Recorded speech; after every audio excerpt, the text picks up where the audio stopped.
He wrote or said, I found out that an Igbo woman will not bring a man to sleep with her in her father's house.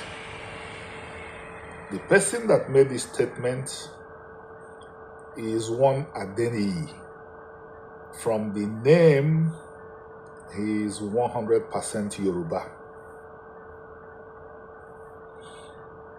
Going further, he stated, I found serious moral attitude among the Igbo girls.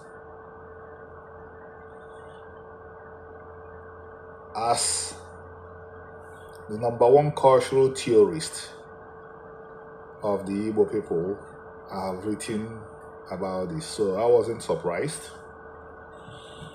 If you go through these books, you would find what he said.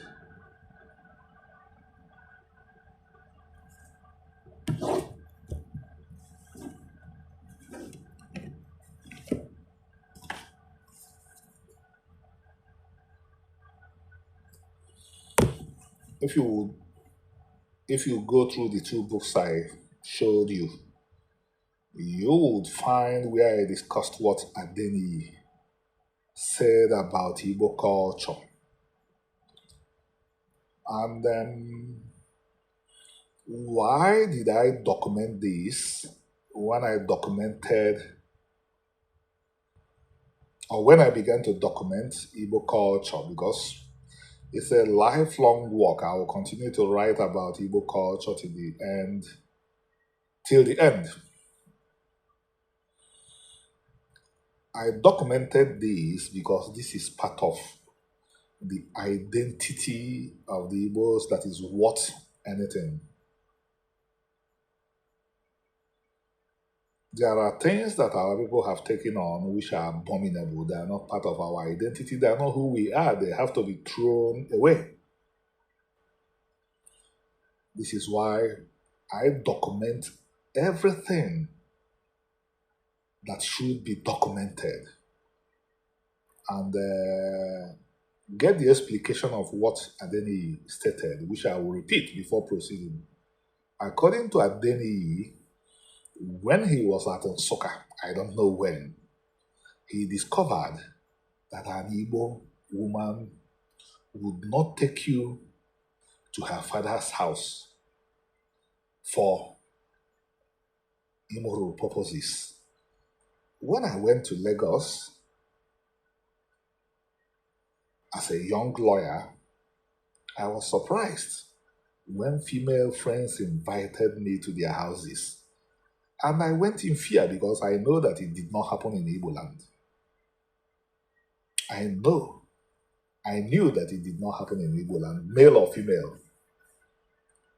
You get up to 20 years before you become a lawyer. I was 20, but I would not have had the courage to invite a girlfriend home when my parents were alive.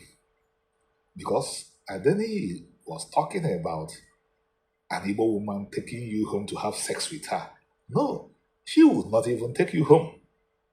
Because Igbo's Omenana provided boundaries that ensured that you will not even get close to there. Two Igbos that we are not yet married, if they are still minors, could not even sit down together and be talking. An old woman will bring a chair and supervise them. And Omenana insists that everybody should be in marriage. If a woman becomes widowed, the levirate marriage applies.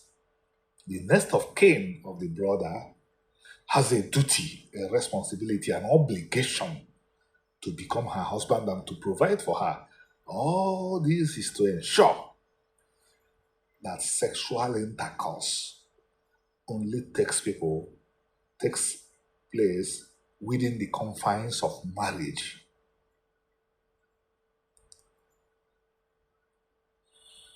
Adeni is Yoruba. It is good as this is coming from a Yoruba.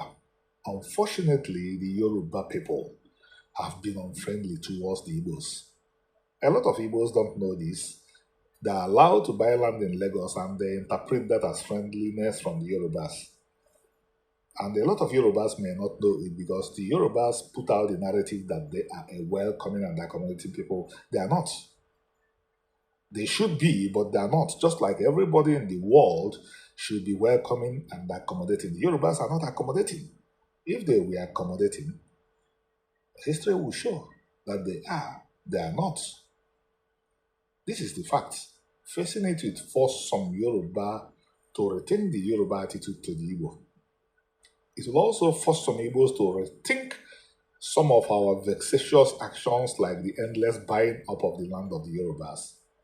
I will be the first person to admit that the rate at which the Igbos buy the land of the Yorubas is vexatious and annoying and will ultimately lead to nothing good. Now here it comes. I was amused but sad when some Ghanaians kept repeating that they saw or see Igbos prostituting themselves in Ghana. When they rose against the Igbo, who should have known better but didn't, and went to Ghana to disgrace himself with the abominable to the Igbo title of King of the Igbos. Kingship is an abomination to the Igbos. Human kingship, I must be explicit. We have one king and his name is Chioku, that is the Almighty God. Anybody outside him cannot be a king to the Igbos. One of the most important or two most important sayings of the Igbos, wise sayings in fact, are Igbo Enweze and Igbo Amweze. And we did not develop this by chance. We did because as Israelites, we were supposed to live under the God of Israel as our king. No more, no less. Until the Igbo society fell apart due to unaddressed PTSD. Every day we talk about genocide, genocide, genocide. At the right time, I'll ask everybody that is talking about genocide why they don't ever mention the longest lasting genocide in history, the genocide against the Igbos. The longest lasting. And I will come up with facts and figures that will demonstrate that the genocide against the Igbos has lasted longer than the genocide against any other ethnic group in the world. I'll prove it. Until Igbo society fell apart due to unaddressed PTSD, a consequence of over a century of subjection to traumatic experiences, and Igbo who wanted to sell their bodies must flee from Igbo land because Omenana says that to sell one's body is aro, i.e. abomination, in the land, that is Igbo land. Itself is the standard in the land of Israel, but we'll get there. Traditionally, Igbos did not engage in prostitution because of the factors I mentioned. Everybody is encouraged to be in marriage. Everybody is encouraged to be in marriage. Even till date, if an Igbo man that is 100 passes on, the wife that is 90 obviously no longer able to engage in sexual intercourse. But still, the ceremony of levirate marriage will be performed. After the funeral of the husband, he will be asked to nominate a member of the family who will replace the husband. We know that at 90 and 100, people can't do that. But because the tradition lives on, the formalities are still kept. Omenana requires all Igbos to be in marriage. However, after the collapse of the Igbo society, some Igbos began to do abominations, but they had to do such outside the land. Because the way Omenana views abomination, which includes selling of one's body, is that it's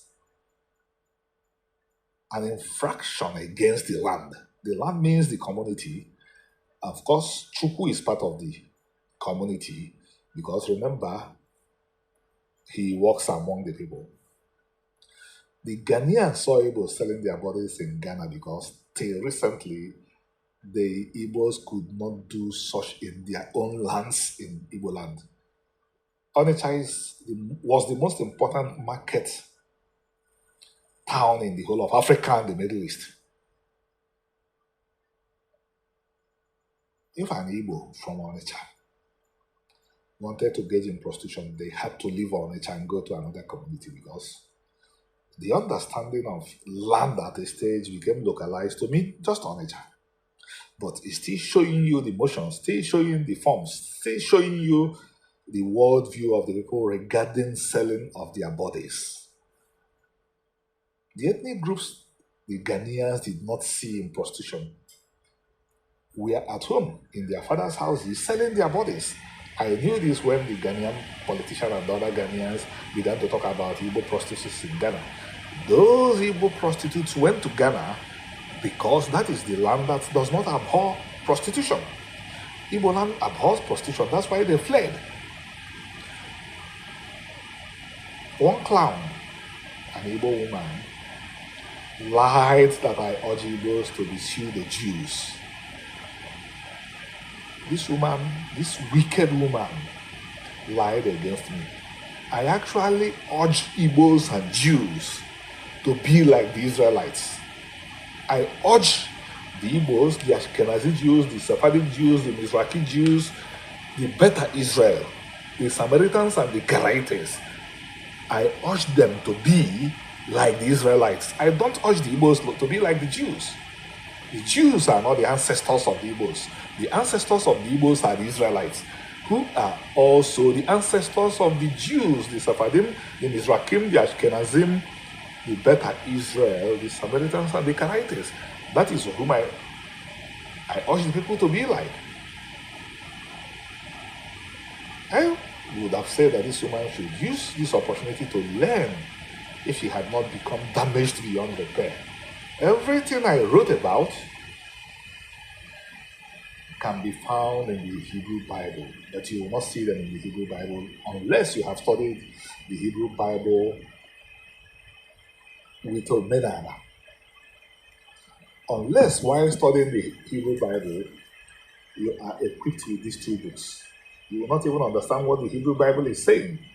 Because remember, the Hebrew Bible is very, very summarized. Enemies of progress want me to stop calling the Igbos to the Israelites because they want the Igbos to die as a people. But the Igbos will not die. So the Igbos will not stop returning to be like their Israelite ancestors. When I went from hospital to hospital in Abuja, God pulled me up from the grave to keep me alive to do what I'm doing today. So the enemies of progress that think they could intimidate me, shame me.